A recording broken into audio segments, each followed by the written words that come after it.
예일대학의 철학 교수요 신학 교수인 교수님 한 분이 자기 아들 25살짜리 명철하고 똑똑하고 잘생긴 아들이 보름 전에 저 오스트리아로 알프스 쪽으로 등반을 갔는데 긴급한 전화를 받았습니다.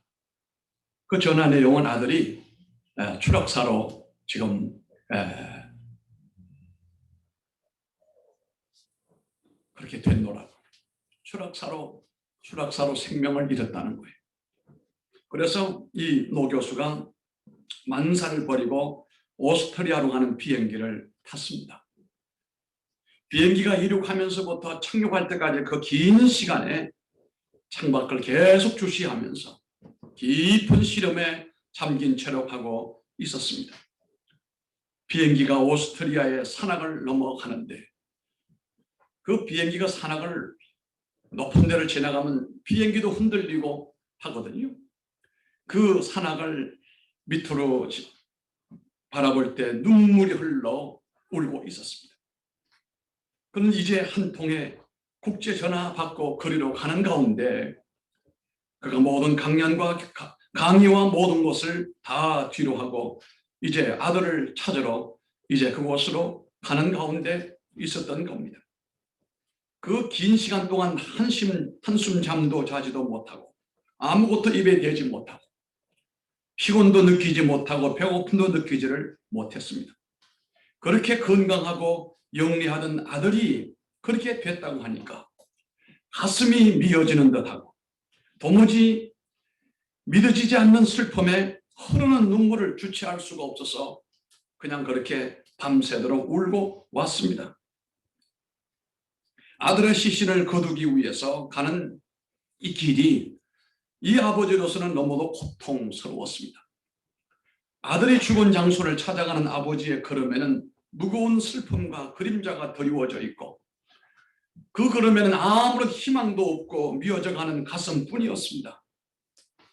예일대학에서 신학과 철학을 가르치고 있고 널리 이름이 알려져 있는 명성이 있는 학자였지만은 자신의 아들에 대한 그 죽음에 대해서는 한마디 설명이나 이해가 전혀 되지가 않았습니다.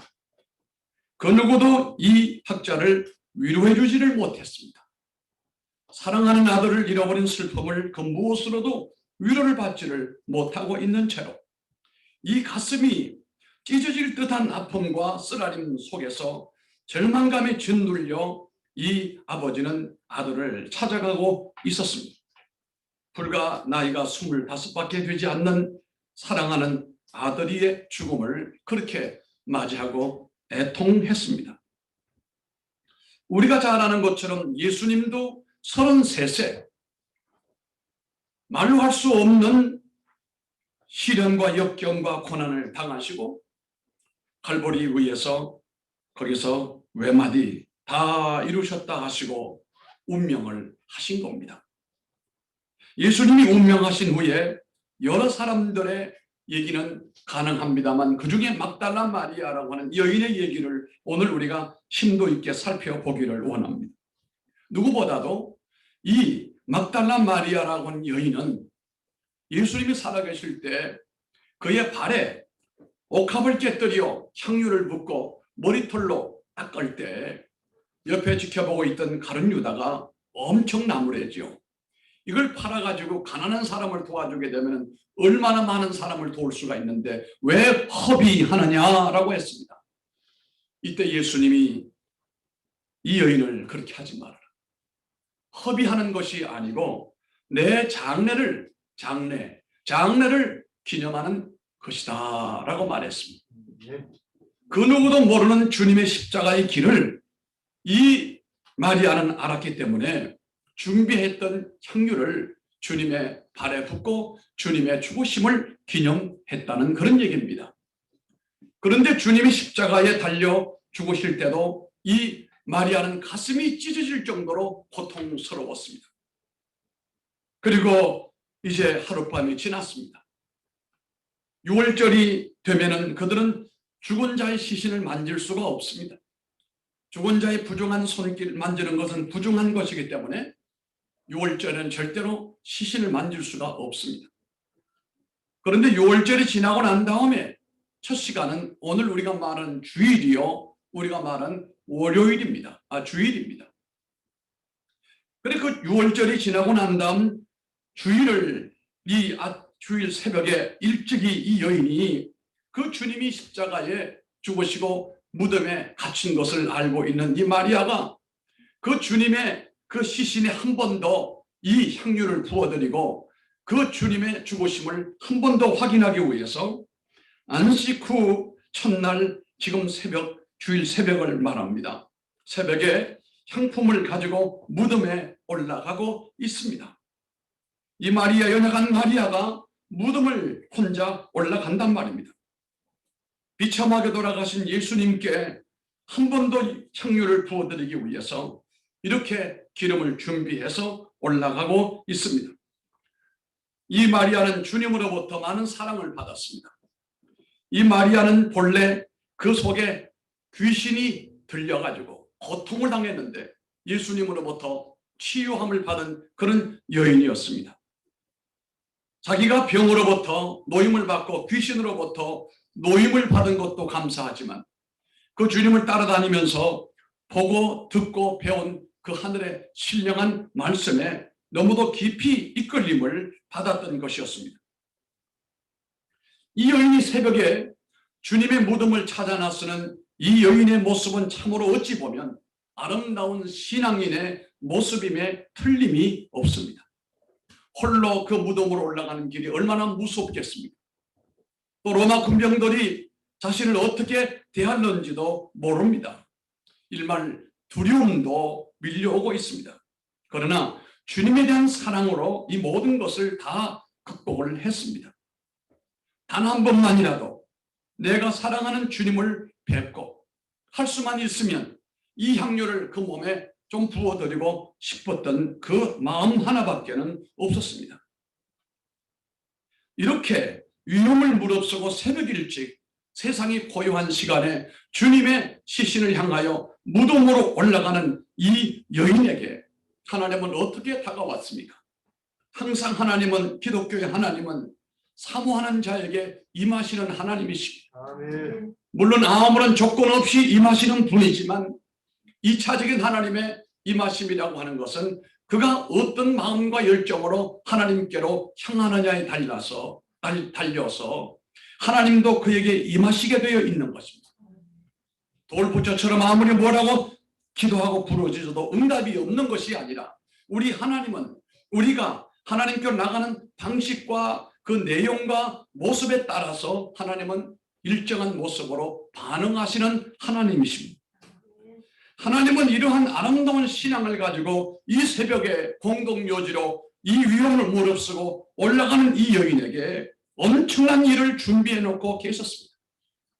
십자가에서 인류의 죄를 담당하신 독생자 예수 그리스도께서 죽음의 모든 권세를 이기시고 부활하셨잖아요. 죽음 안에가 어디 있느냐? 사망 안에가 쏘는 것이 어디 있느냐고 하시고 그 돌문을 열어버리고 주님은 부활하신 겁니다.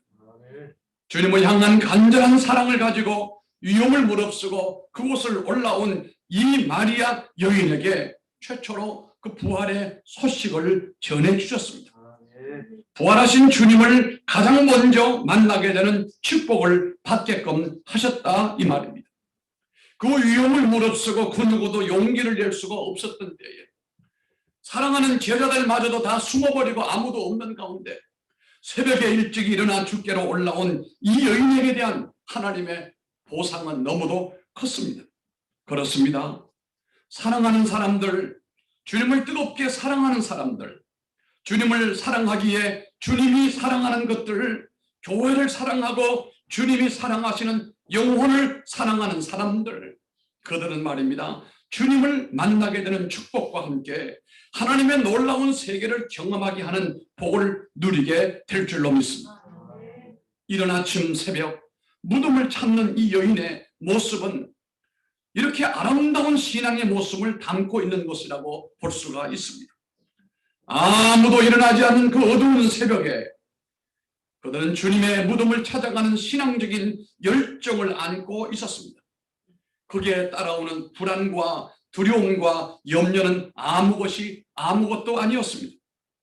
이 여인은 귀한 향유를 준비해서 주님께 드리고 싶어하는 헌신의 아름다운 마음을 간직하고 있었습니다. 예수님을 찾아가는 것으로 인해서 엄청난 불이익이 닥쳐올 수도 있었습니다. 그러나 그는 한마디로 말하여 죽으면 죽으리다라고 하는 신앙으로 이 새벽의 무덤으로 올라갔던 것입니다. 그러나 그들에게, 이 여인에게 한 가지 더 필요한 것이 있었습니다.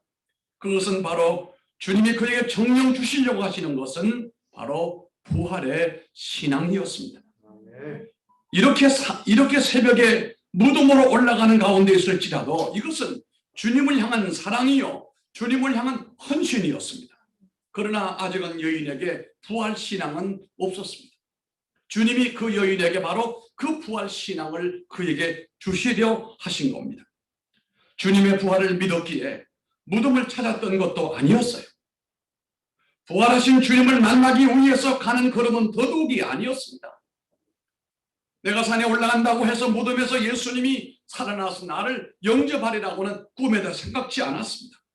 그저 살아계실 때 내 질병을 고쳐주시고 나를 사랑해 주시고 내가 그의 말씀에 그 은혜를 내가 힘입었는데 마지막 주님 가시는 그 시신에 향유를 한 번 더 부어드리고 싶어서 그 산에 올라가게 되었습니다. 부활에 대해서 아직은 이 여인에게 부활신앙은 없었습니다. 그래서 주님은 새벽에 그 산에 올라오는 그 여인에게 주님의 부활하신 모습을 통하여 이 여인에게 부활신앙을 심어주려고 하셨던 겁니다. 부활신앙이 무엇입니까? 죽어도 살겠다. 부활이 무엇이냐 물으시면 우리가 늘 장례식에서 이 말씀을 좋아합니다. 무릇 살아서 나를 믿는 자는 어떻게 해요? 죽어도 살겠고 무릇 살아서 나를 믿는 자는 영원히 살리라. 여러분 이게 부활신앙이거든요. 이건 무서운 겁니다. 세상 사람들은 세상에 이 목숨줄 이것 때문에 벌벌 떨고 있지만 우리는 이것 때문에 벌벌 떨지 않습니다. 그래서 순교를 할 수가 있는 겁니다. 우리가 한 번 죽지 두 번 죽느냐라고 말하지만 사실은 두 번 죽습니다. 첫 번째는 육신의 목숨이 한 번이고 두 번째는 하나님 앞에서 영영 형벌을 받아 지옥에 떨어지는 것이 두 번째 죽음이거든요. 오늘 이 여인을 가만히 보게 되면 이 땅에서의 그 주님의 사랑에 감격하고 헌신하는 것이지 아직도 그에게 부활의 신앙은 존재하지 않았던 것 같습니다. 부활이 무엇입니까? 주님이 죽음의 권세를 이기시고 다시 사셨음을 믿는 것인데 주님이 오늘 살아계셔서 주의 백성들과 함께 계신다는 사실을 여러분들은 아마도 믿고 계실 줄 믿습니다.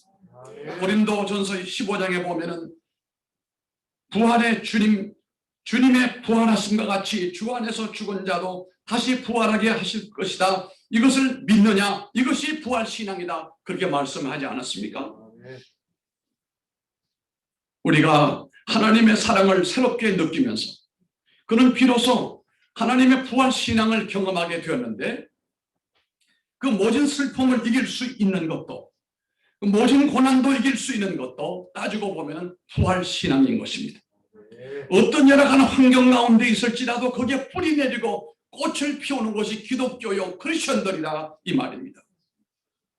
삶이 힘들고 고단하고 괴로워 희망이 안 보여 자기 목숨을 끊는 것이 기독교인이 아니고 어떤 절박한 환경 가운데 처참한 여건 가운데 내가 처박혀 있다 할지라도 거기에서 뿌리를 내리고 싹을 틔우고 거기에 꽃을 피우는 사람이 부활의 신앙 크리스천들이다 이 말입니다. 그 어떤 슬픔도 이겨냅니다. 그 어떤 고난도 역경도 이겨냅니다. 왜요? 부활의 생명이 이 안에 있기 때문에. 부활신앙은 우리의 모든 슬픔도 이겨내게 만듭니다.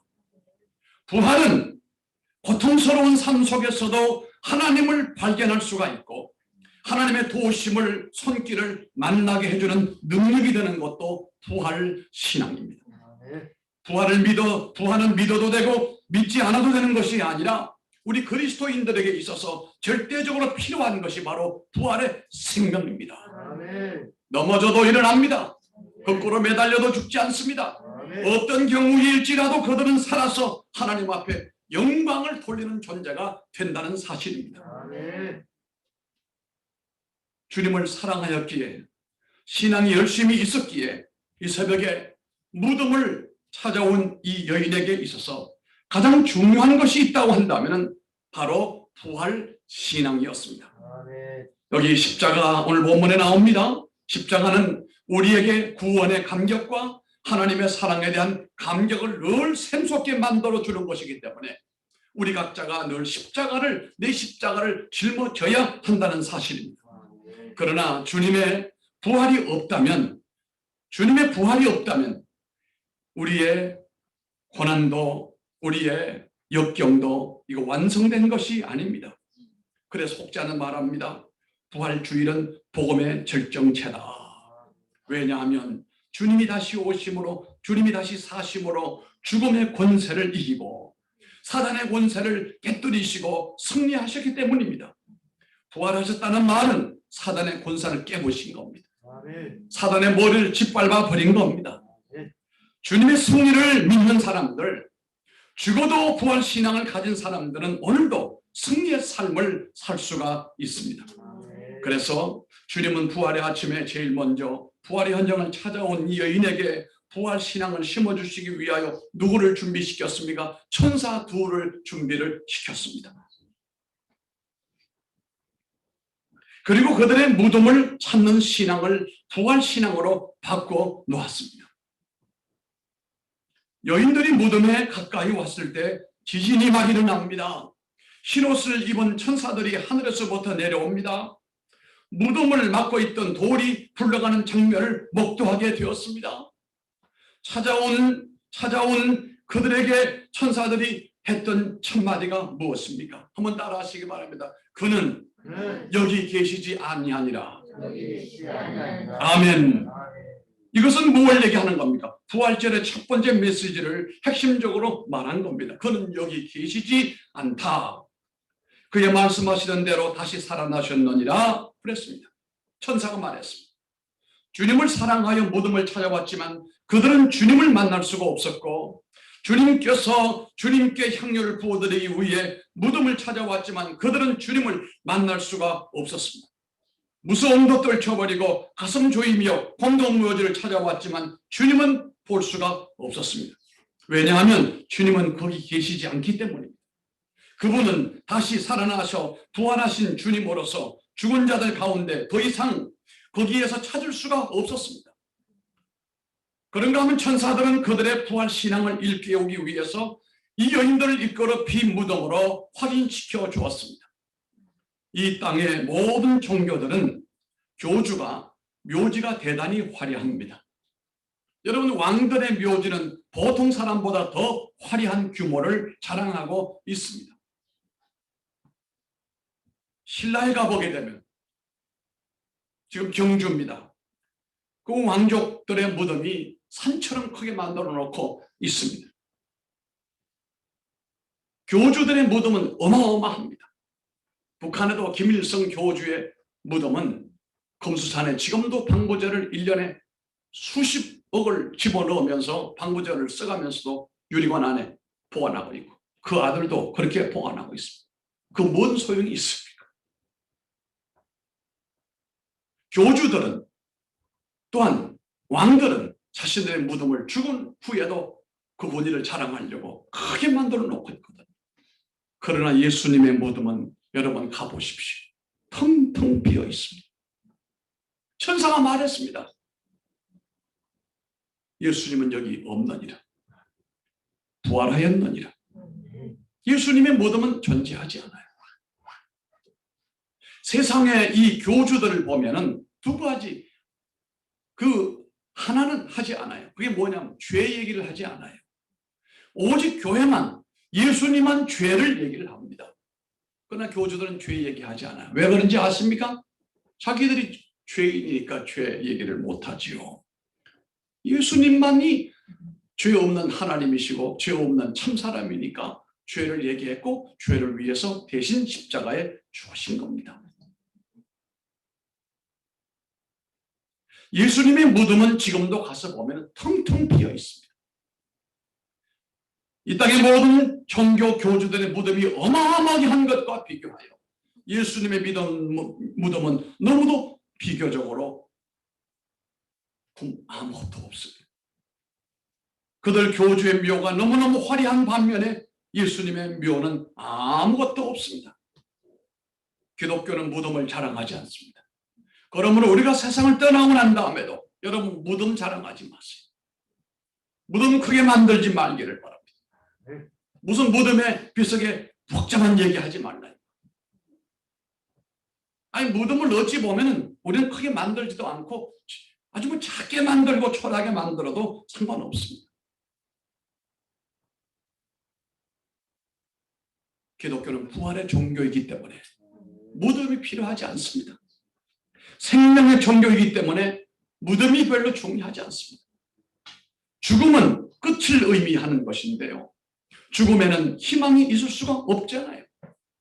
아무리 아름답게 장식을 해도 아무리 완벽하게 꾸민다 할지라도 무덤에는 희망이 전혀 존재하지 않습니다.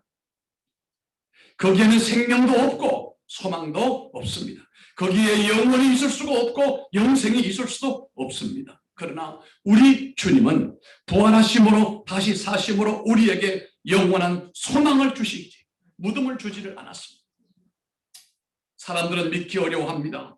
그러나 주님은 부활하시기 전에도 그랬고 부활하신 후에도 계속해서 주님이 부활하셨음을 나타내셨고 또한 부활의 주님을 만난 사람들에게 부활의 소식을 대신 또 전하도록 얘기를 했습니다.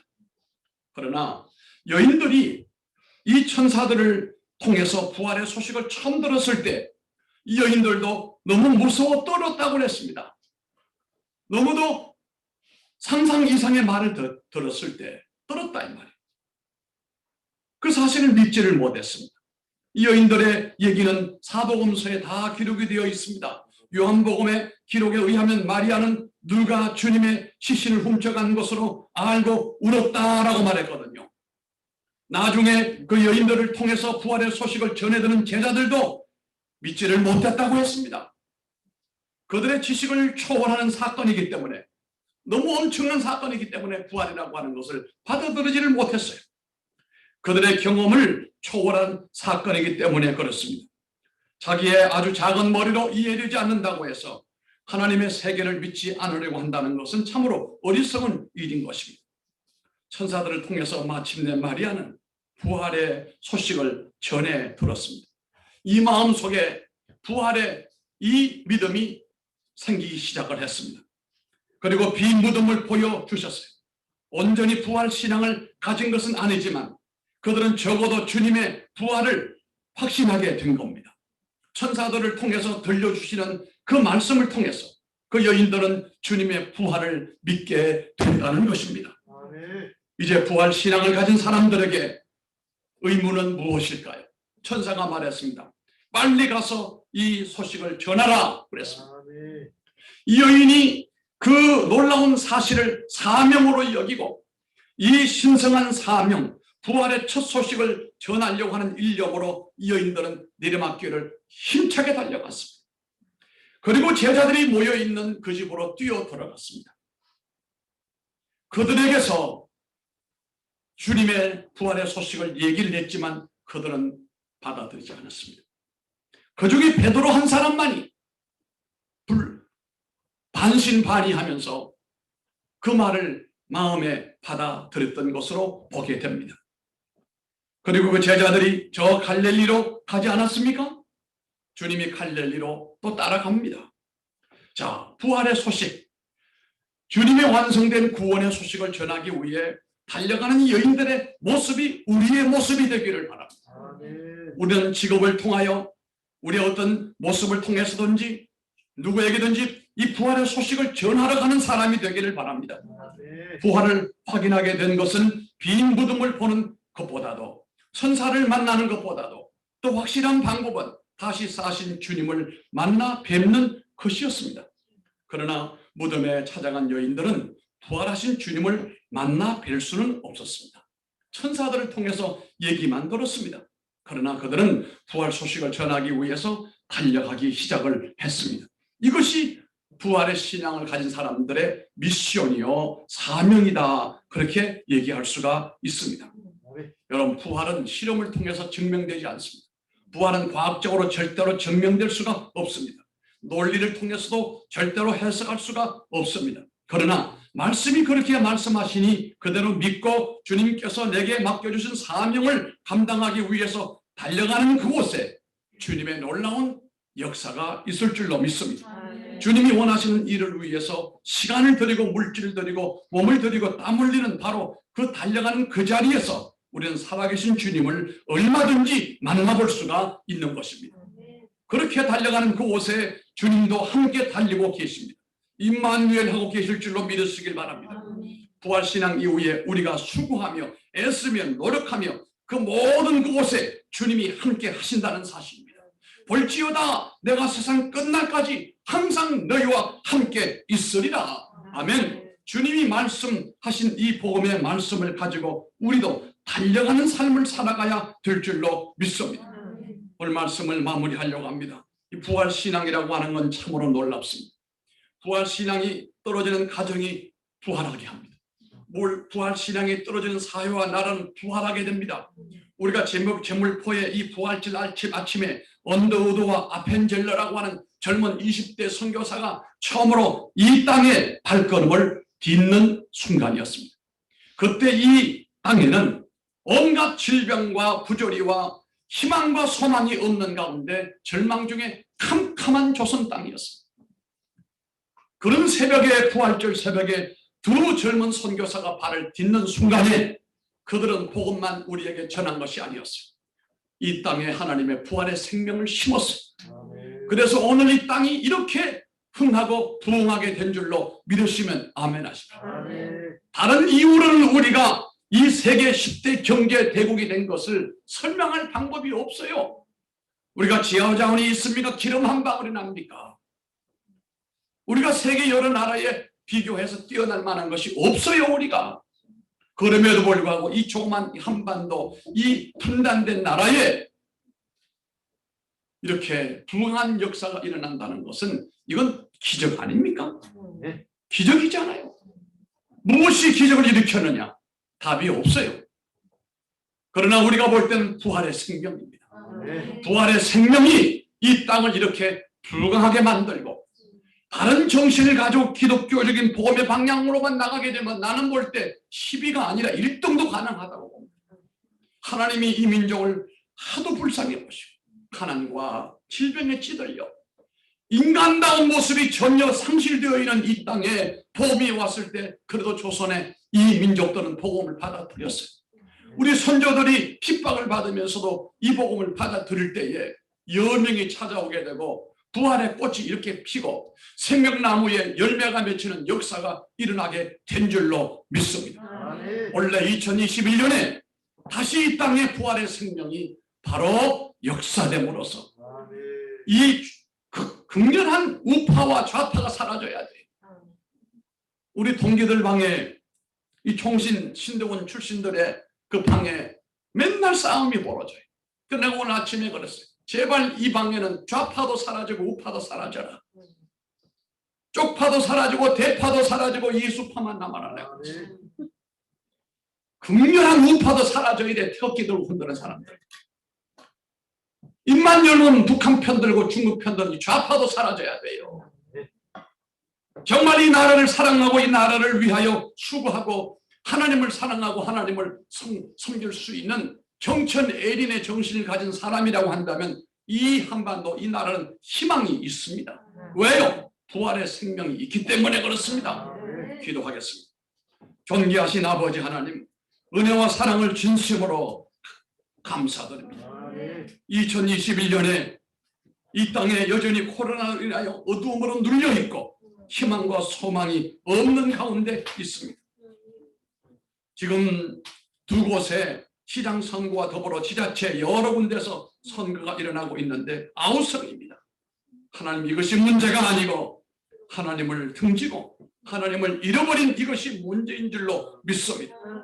오늘 이 땅의 교회들을 향하여 부활의 메시지가 전파가 되었던 것처럼 또다시 우리 민족들이 하나님의 새 생명을 영접하는 은혜를 주시기를 원합니다.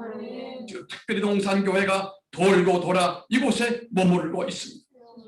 원래는 이곳에 교회를 세우신 지 상당 기간이 되는 주일입니다. 해가 됩니다. 하나님 원래는 동산교회에 가는 길을 인도하시고 하나님의 기적 같은 부활의 생명이 꽃을 피우고 열매 맺게 하여 주시기를 원합니다.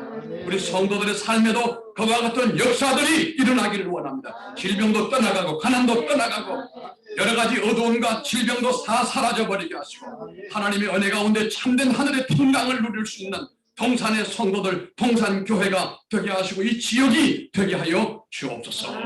예수님 이름으로 기도드리옵나이다. 아멘. 우리 자리에서 모두 일어서시고 찬송하십시오.